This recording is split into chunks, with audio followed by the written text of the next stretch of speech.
তোমাদের কাছে আমার মান সম্মানের কোনো দাম নেই?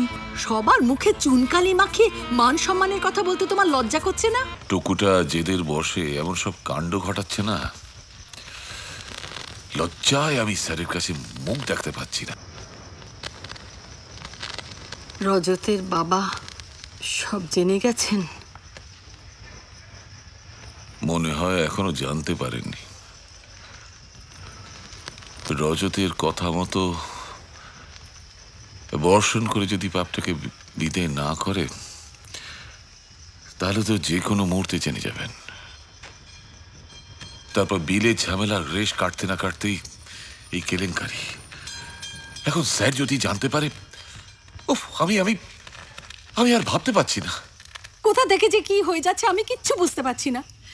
কোনো কথা কানে তোলে না টুকু, নিজে যেটা ভাববে সেটাই ঠিক। কি ভাবে টুকু? হ্যাঁ, পৃথিবীটাকে বদলে দেবে? সমাজ সংসারের যত নিয়ম আছে সব ওর কথা মতো চলবে? শেষ হয়ে যাবে ও। কিন্তু ওর সঙ্গে আমরা যারা জড়িয়ে আছি তারাও তো। একটা কিছু করো দাদা, আমাদের এই সর্বনাশের হাত থেকে বাঁচাও। হ্যাঁ, বাঁচতে তো আমাদের হবেই, কিন্তু তার আগে ওকে শেষবারের মতো বুঝিয়ে দিতে হবে। শোন, আমি যা বলবো তুই করতে পারবি? নিশ্চয়ই পারবো দাদা, তুমি যা বলবে আমি তাই করবো। আমার মনে হয় যেভাবেই হোক ওই বোনকে।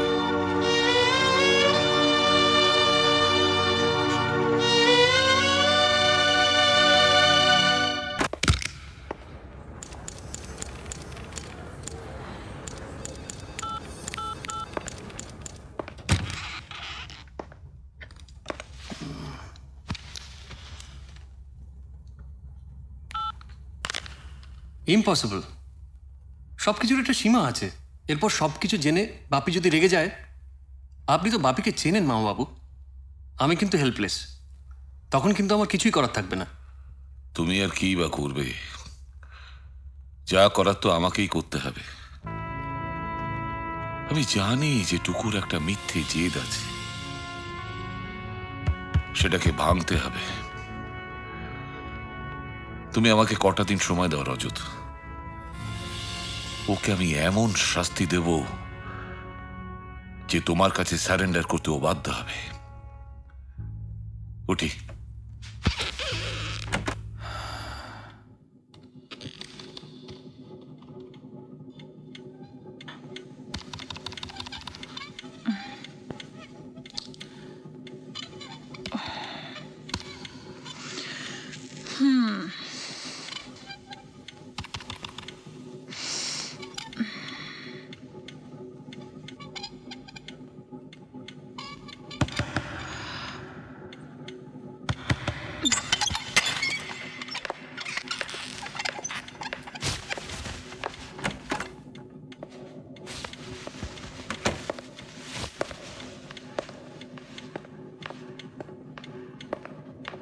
পালিয়ে বেড়াচ্ছ কেন? পালিয়ে বেড়াবো কেন? কাজ করছি। ফোনও ধরছো না? ইচ্ছে করছে না। তোমার ইচ্ছে অনিচ্ছের উপর তো সবকিছু নির্ভর করে না। রজতের সঙ্গে 7 দিন বাদে দেখা করার কথা ছিল, তাও করলে না। ওর সঙ্গে দেখা করে কোনো লাভ নেই।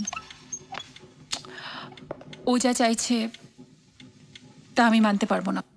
পারবে, এবং পারতেই হবে তোমাকে।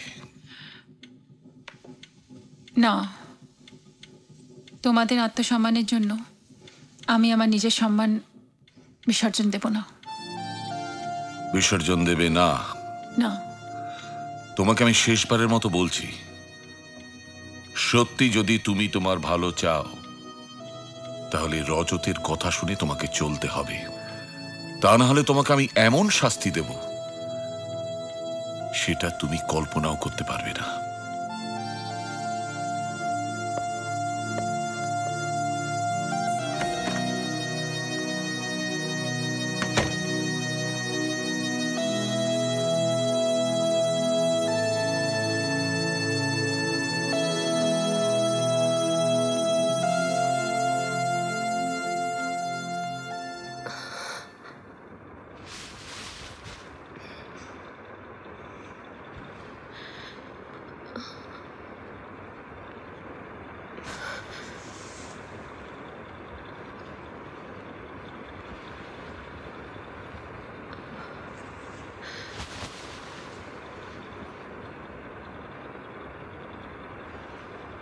আমিও ঘুমোইনি খুকু।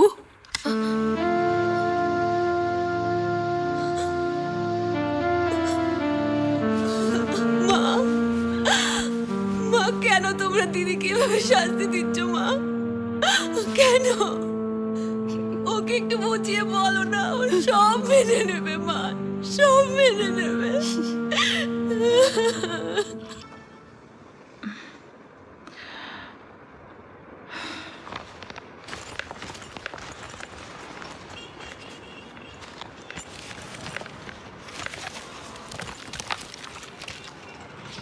মা, পেনশনের ফর্মটা সই করেছো? পেনশন মামা তুলবেন। আর শোনো, তুমি আজই রজতকে ফোন করে জানিয়ে দাও যে তুমি ওর কথায় রাজি আছো। কিন্তু আমি তোর কথা রাজি নই। হ্যাঁ হ্যাঁ, তুমি রাজি, 1000বার রাজি। তুমি কি চাও? তোমার একটা মিথ্যে জেদের জন্য আমার সংসারটা ভেসে যাক? মানে তোমাদের সংসার মানে? আমি কি এই সংসারে বাইরে? তোমাদের কাছে আমার মান সম্মানের কোনো দাম নেই?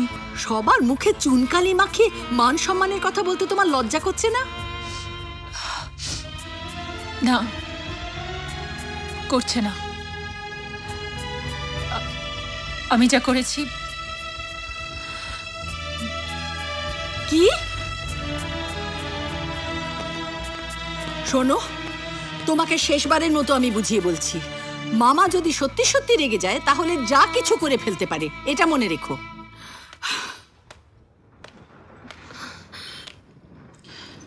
দিদি, দিদি আমার খুব ভয় করছে।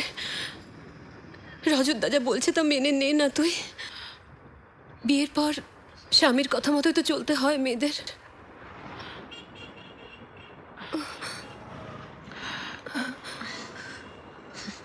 চল, দেরি হয়ে যাচ্ছে।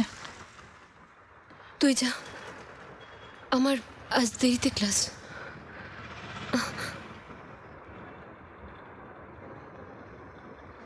মামা বারণ করেছে?